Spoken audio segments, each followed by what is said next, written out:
Good morning dear students. आज का हमारा टॉपिक है अकाउंटिंग इक्वेशन से रिलेटेड न्यूमेरिकल क्वेश्चंस को सॉल्व करना सीखना। हमने एक टारगेट सेट किया है कि हम जल्दी से जल्दी बहुत कम समय में अकाउंटिंग इक्वेशन से रिलेटेड न्यूमेरिकल क्वेश्चंस को एक्यूरेसी और स्पीड के साथ कैसे सॉल्व करना सीखें। तो मैंने यहाँ पर एक चेकलिस्ट बनाई है। किसी भी टारगेट को अचीव करने के लिए हमें कुछ तैयारी करनी पड़ती है, कुछ नॉलेज एक्वायर करनी पड़ती है। तो यहाँ उस तैयारी की एक चेकलिस्ट है। इस चेकलिस्ट में टोटल 8 पॉइंट है। अगर इन 8 पॉइंट को हम समझ जाते हैं, लर्न करते हैं, तो हमें अकाउंटिंग इक्वेशन सॉल्व करना आ जाएगा। और ये 8 पॉइंट हमें जर्नल एंट्री और उसके आगे वाले चैप्टर्स में भी बहुत काम में आएंगे। तो आइए शुरू करते हैं। इस चेकलिस्ट में सबसे पहले है सेपरेट एंटिटी कंसेप्ट, जिसको हम बिजनेस एंटिटी कंसेप्ट या अकाउंटिंग एंटिटी कंसेप्ट भी कहते हैं। हमें जानेंगे ये कंसेप्ट क्या कहती है। इसके बाद हम पढ़ेंगे meaning of capital. Third number पे है whose first party, second party and third party. चौथे नंबर पर है हम ये देखेंगे कि कौन सा ट्रांजेक्शन कैश होता है और कौन सा नॉन कैश, ये कैसे पता करें। How to identify cash and non cash transactions. Non cash transaction को क्रेडिट ट्रांजेक्शन भी कहते हैं। इसके बाद हम पढ़ेंगे 3 स्मॉल बेसिक अकाउंटिंग इक्वेशन जो बेस्ड है बिजनेस की बैलेंस शीट के ऊपर। नेक्स्ट पॉइंट है 6 format of balance sheet based on detailed accounting equation. इसके बाद हम पढ़ेंगे list of expenses, losses, incomes, profit and gains. और लास्ट में हम पढ़ेंगे transaction and their effect on detailed accounting equation. तो आइए शुरू करते हैं सबसे पहले पॉइंट से। सबसे पहला पॉइंट है सेपरेट अकाउंटिंग, सेपरेट या accounting entity concept, business entity concept.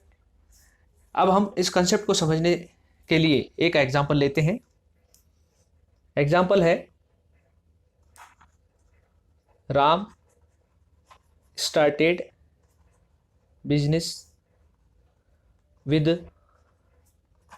rupees 2 lakh।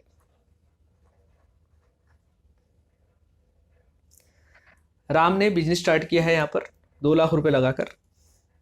अगर मैं आपसे पूछूं कि इस स्टोरी में, इसको आप स्टोरी मान लीजिए, कितने शब्द हैं इसमें, कितने वर्ड्स हैं, 1 2 3 4 5 6।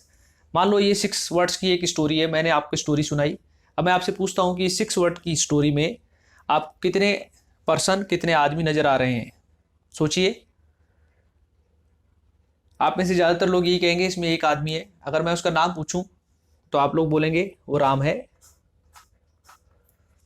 अगर अकाउंटिंग एंटिटी कंसेप्ट को पढ़ा जाए और उसके बाद इसका जवाब दिया जाए तो यहाँ पर जवाब दूसरा होगा। यहाँ अगर पूछा जाए एंटिटी कंसेप्ट पढ़ने के बाद कि यहाँ कितने आदमी हैं इस स्टोरी में, तो जवाब होगा यहाँ 2 आदमी हैं।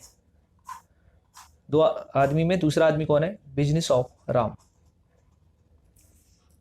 तो अकाउंटिंग एंटिटी कंसेप्ट यही कहती है कि business and businessman both are separate entities, persons. पहला पॉइंट ये बोलती है, फर्स्ट अकाउंटिंग एंटिटी या सेपरेट एंटिटी कंसेप्ट क्या कहती है? बिजनेस एंड बिजनेसमैन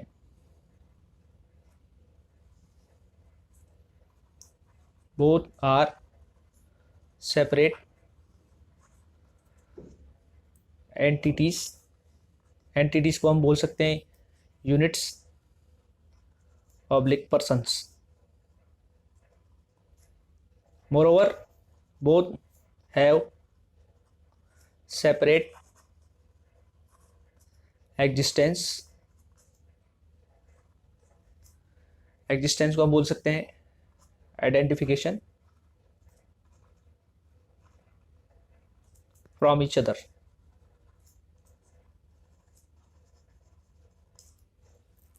पहला पॉइंट ये कहता है ये एंटिटी कंसेप्ट का कि बिजनेस और बिजनेसमैन 2 अलग अलग व्यक्ति हैं, 2 अलग अलग इकाइयां हैं, और हम यहाँ पर दोनों का वजूद अलग अलग मानते हैं, दोनों की अलग अलग पहचान मानते हैं, दोनों की पहचान एक दूसरे से अलग है। दूसरा, we record business related transactions in accounts. हम बिजनेस से रिलेटेड ट्रांजैक्शन को ही रिकॉर्ड करते हैं, बिजनेसमैन से रिलेटेड ट्रांजैक्शन को रिकॉर्ड नहीं करते। दूसरे तरीके से हम ये भी कह सकते हैं कि हम केवल उन्हीं ट्रांजैक्शन को रिकॉर्ड करेंगे जिसमें एक साइड, एक पार्टी बिजनेस हो। अगर कोई ट्रांजेक्शन है उसमें किसी भी साइड बिजनेस कोई पार्टी नहीं है तो उसको हम रिकॉर्ड नहीं करेंगे। हर ट्रांजेक्शन में दो पार्टी होती हैं, एक गिवर और एक टेकर। तो इस जो भी ट्रांजेक्शन है जिसमें बिजनेस आ रहा है, चाहे वो गिवर हो, चाहे उस समय वो गिवर का रोल प्ले कर रहा हो, चाहे वो टेकर का हो, तब हम उसको रिकॉर्ड करेंगे। अगर बिजनेस किसी भी तरफ नहीं है, उस ट्रांजेक्शन में इन्वॉल्व ही नहीं है, ना गिवर है ना टेकर है, तो हम उसको इग्नोर करेंगे, उसको रिकॉर्ड नहीं करेंगे। Third, we record business transactions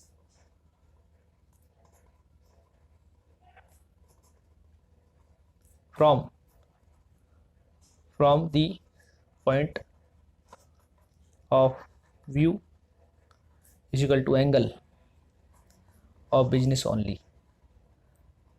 ये तीसरा पॉइंट कहता है एंटिटी कंसेप्ट का कि हम बिजनेस से रिलेटेड ट्रांजेक्शन को बिजनेस के एंगल से ही देखेंगे, बिजनेस के पॉइंट ऑफ व्यू से देखेंगे, ना कि बिजनेसमैन के पॉइंट ऑफ व्यू से। तो एंटिटी कंसेप्ट आपको समझ में आ गई होगी। इसमें एंटिटी कंसेप्ट कहती है बिजनेस अलग है और बिजनेसमैन अलग है। और यहाँ पर हम देखें, ये जो बिजनेसमैन है जो कि राम है, ये एक नेचुरल पर्सन है।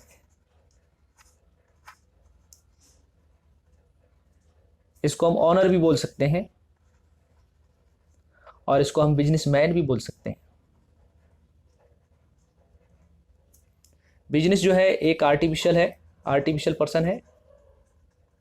ये वास्तव में एक पर्सन नहीं है, नेचुरल पर्सन नहीं है। इसको भगवान ने नहीं बनाया। नेचुरल पर्सन होता है जिसको भगवान ने बनाया। इसको हमने एज्यूम किया है, ये एक्चुअल में पर्सन नहीं है, लेकिन हमने इसको माना है, एज्यूम किया है, इसीलिए हम इसको आर्टिफिशियल पर्सन कहेंगे। एक और बात, चूंकि हम बिजनेस से रिलेटेड ट्रांजेक्शन को ही रिकॉर्ड करते हैं अकाउंट्स में, इसीलिए हम बिजनेस को फर्स्ट पार्टी मानेंगे और बिजनेसमैन को सेकेंड पार्टी मानेंगे। और इन दोनों के अलावा अगर कोई भी आदमी, कोई तीसरा आदमी बिजनेस के संपर्क में आ रहा है और उससे कोई ट्रांजैक्शन कर रहा है, तो हम उसको थर्ड पार्टी मानेंगे। तो इस तरह से आपने देखा सेपरेट एंटिटी कंसेप्ट, जो कि अकाउंटिंग का बेस है। बिना इसको समझे हम अकाउंटिंग नहीं सीख सकते। मुझे उम्मीद है आपको ये समझ में आ गई होगी। इसके बाद हम नेक्स्ट पॉइंट पे जाएंगे और वो पॉइंट है मीनिंग ऑफ कैपिटल।